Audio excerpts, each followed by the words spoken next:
I took my 2018 Gen 2 Raptor to Burrell's Ford Road, Overflow Creek Road, Totter Pole Road, Sarah's Creek, and Earl's Ford Road. This is just a couple of months after Hurricane Helene came through, so I wasn't sure how the conditions of the trails were going to be. I also wanted to know how difficult these trails are and what kind of obstacles there were. I wanted to make sure I wasn't overdriving my vehicle's limitations. You'll get to see the condition of the trails and the water crossings.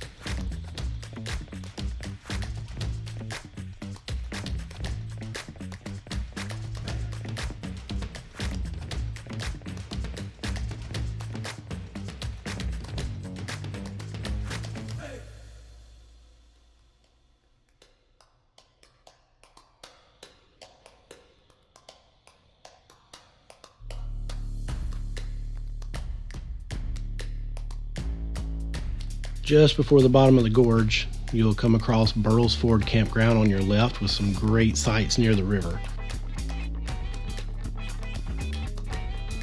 You'll come across the main hiking trails to your right.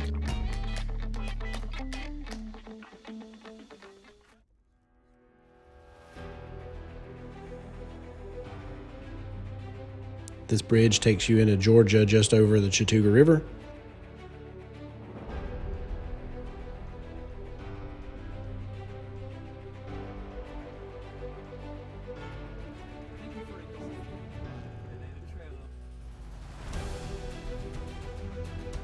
This was the first week in January, so we could see through the trees pretty easily down into the gorge and to the other mountaintops.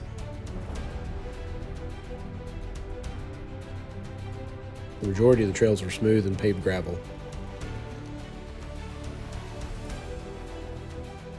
We took the Raptor on any side trails we could find, though.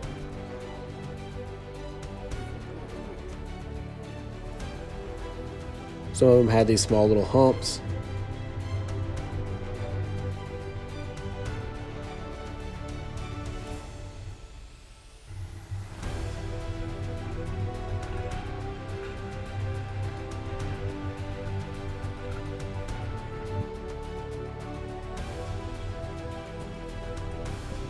Even some of these creek crossings probably would be fine in a two-wheel drive.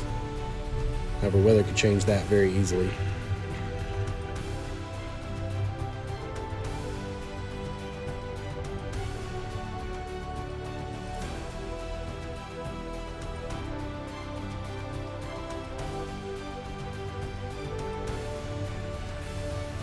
Now, what I found throughout the day was that there were trails for every type of skill level and vehicle type.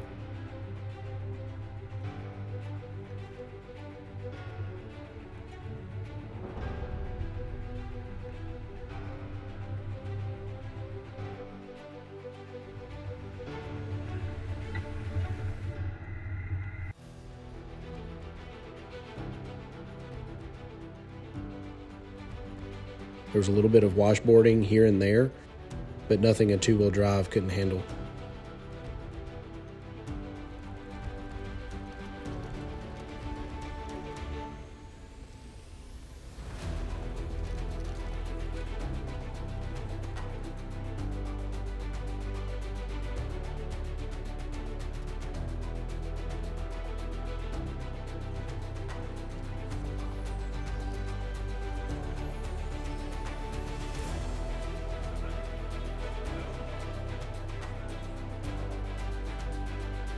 Once we left Burrell's Ford, we continued on the Georgia Traverse, which took us to Overflow Creek Road.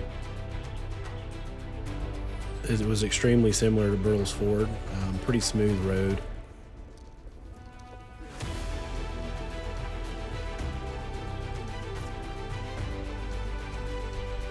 Here again, you could see through the trees to the mountaintops on the other side of the gorge.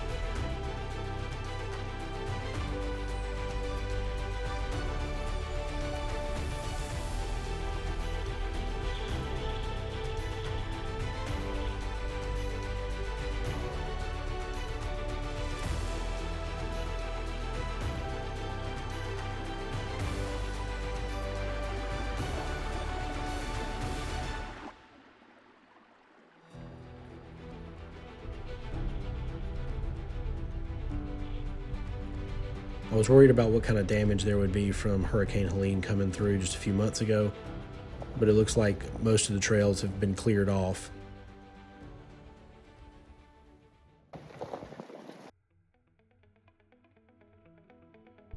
There were still a few trails that we went down that were closed off. For the most part, the main trails were open and a good bit of the side trails were open too.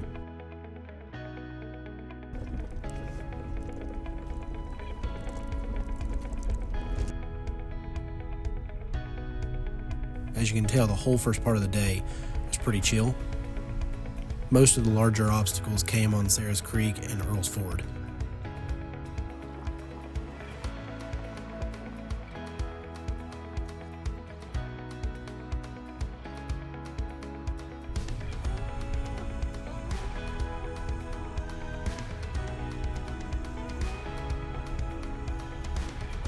Honestly, if you like getting outside and driving through the mountains, a two-wheel drive vehicle would be fine for most of these trails.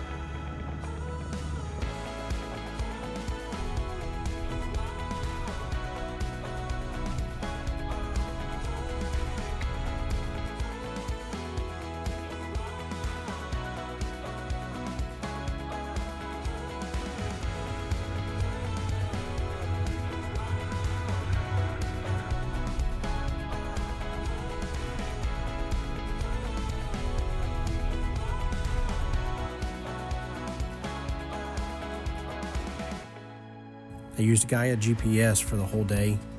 It's a pretty sweet little app. It's free for their basic stuff, and the GPS map shows up on my in-car system just like my Google Maps or Apple Maps would. What I use most, I think, on Gaia is the ability you can drop pins at different locations and then add notes to those pins of what they are.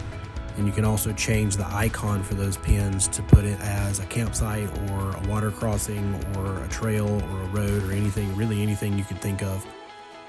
But I use that notes section a lot to describe the campsite, if there's room for multiple vehicles or if it would be good for just a single family or multiple families, that kind of thing.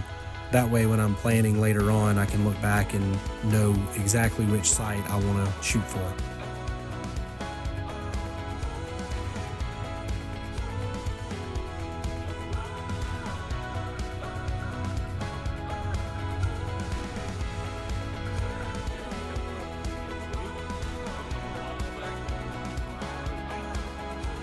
We ended up veering off onto Totter Pole Road that brought us in a loop back down to the main highway so that we could go to Sarah's Creek and Earl's Ford Road before it was time for us to head back to the house. We found a side road that was pretty sweet. It's a little bit more narrow than the rest of them. Still super easy, but it did make you feel like you were more in the woods rather than on a road. It was more trail-like than road-like.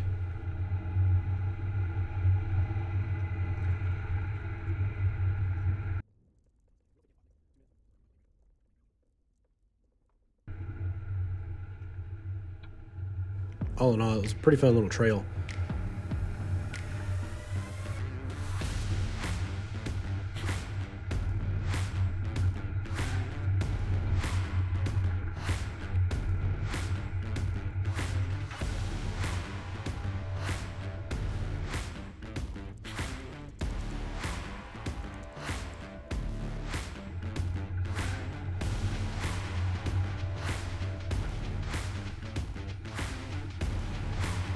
Twists, turns, and humps were pretty fun in the Raptor.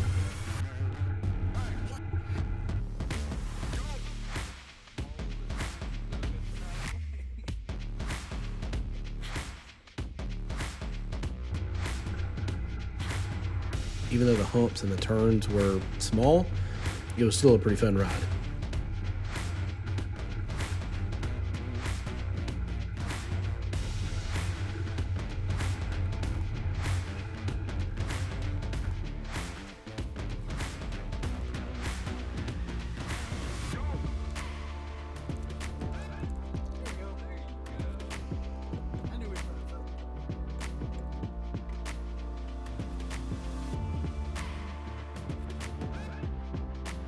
As I get older, I have a wife and 3 kids. Simplicity means a lot to me, so I just brought my Weber Q Series grill and a grill tank strapped into the back of the truck to make things simple.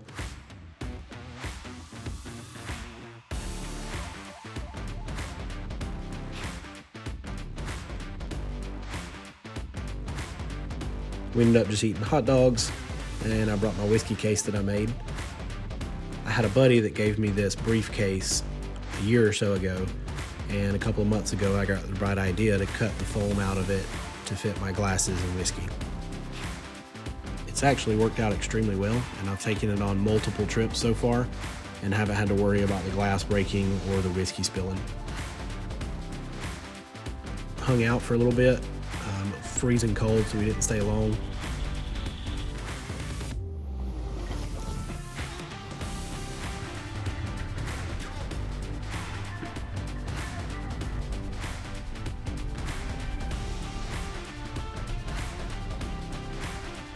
As we continued on this trail, we ended up coming to a closed gate, so there were some trails that are still closed.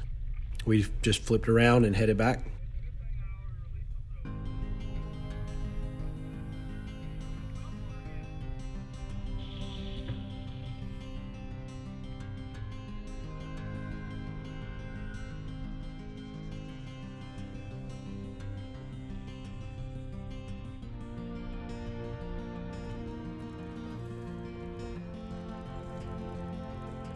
We came to another water crossing, which was pretty sweet.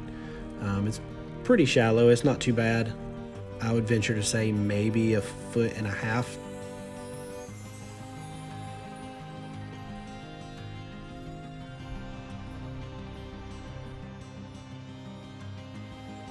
I would recommend 4-wheel drive on this one, if for no other reason, just because the rocks are wet going in and out of the creek and can be a little bit slippery.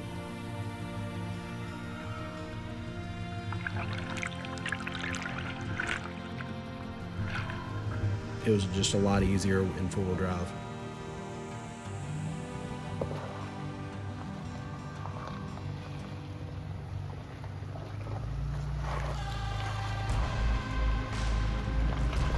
We came to a washout that was a little bit deeper than I felt comfortable with. This was the first time I was tackling obstacles like this in my truck, and I felt confident the truck would be fine through it, but I wasn't really comfortable with my own experience and whether or not I could get through it without scraping the undercarriage. So I debated some more. Ultimately, we backed out and continued on to Earl's Ford.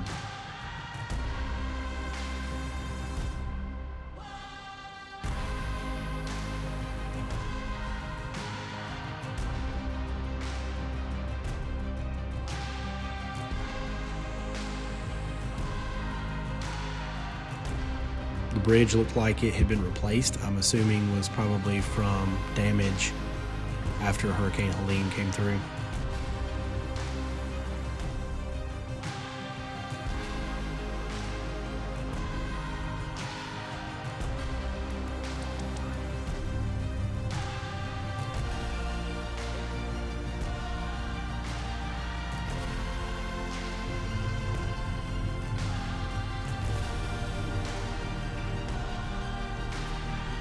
You could tell that the river had flooded through this area.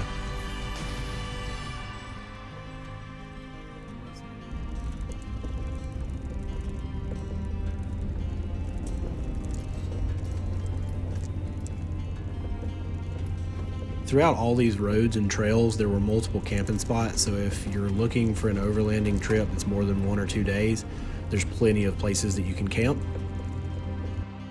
Some of them I marked in Gaia to hopefully come back to with the family.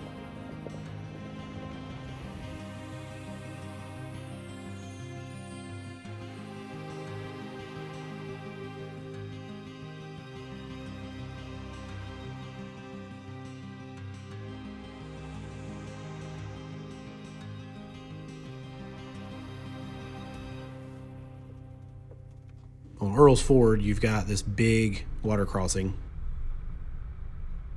It may not be big to some of y'all, but to me, and it being my first time really tackling obstacles like this in the truck, it seemed pretty big to me.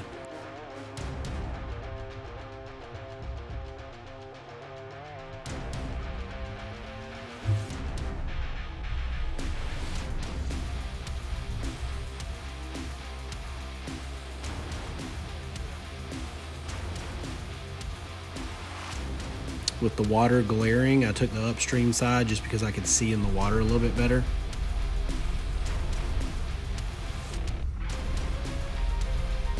It did drop into some deeper water for a little bit, which wasn't really an issue.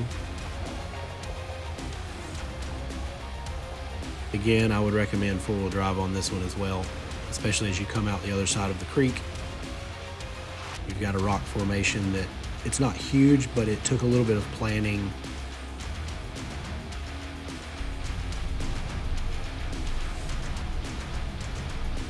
I took my time on it just because I was a little afraid that I would scrape underneath.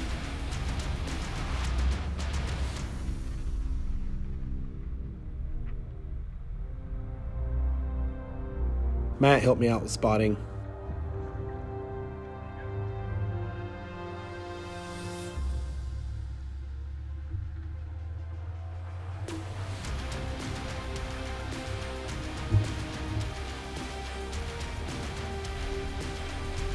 The Raptor handled it like a champ, and I had no issues at all.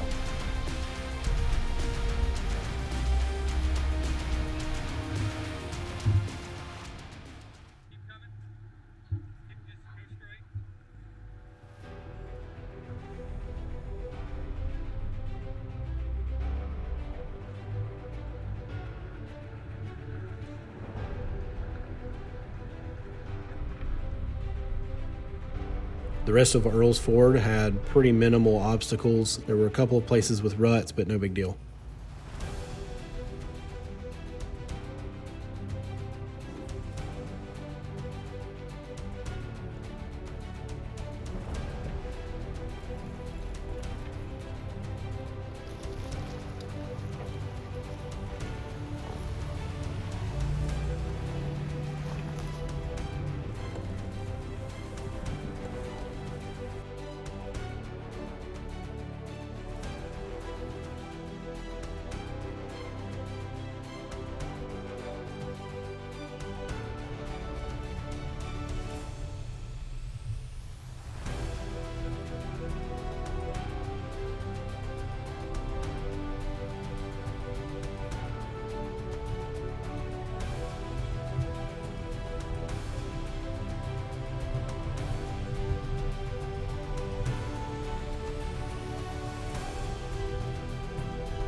If you're looking for a good place to start getting out in the mountains or overlanding or traversing, I highly recommend Burrell's Ford, Overflow Creek, Totter Pole Road, Sarah's Creek, and Earl's Ford Road.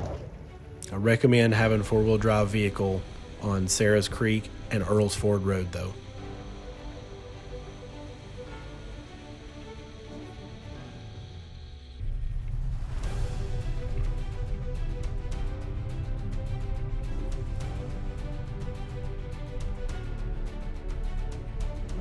We backtracked Earl's Ford all the way back to the highway, took the highway all the way back to Burrell's Ford, and drove Burrell's Ford all the way back to the start, and then headed to the house. If you're still with me, I really appreciate it. Let me know your favorite auxiliary lights and skid plates down below.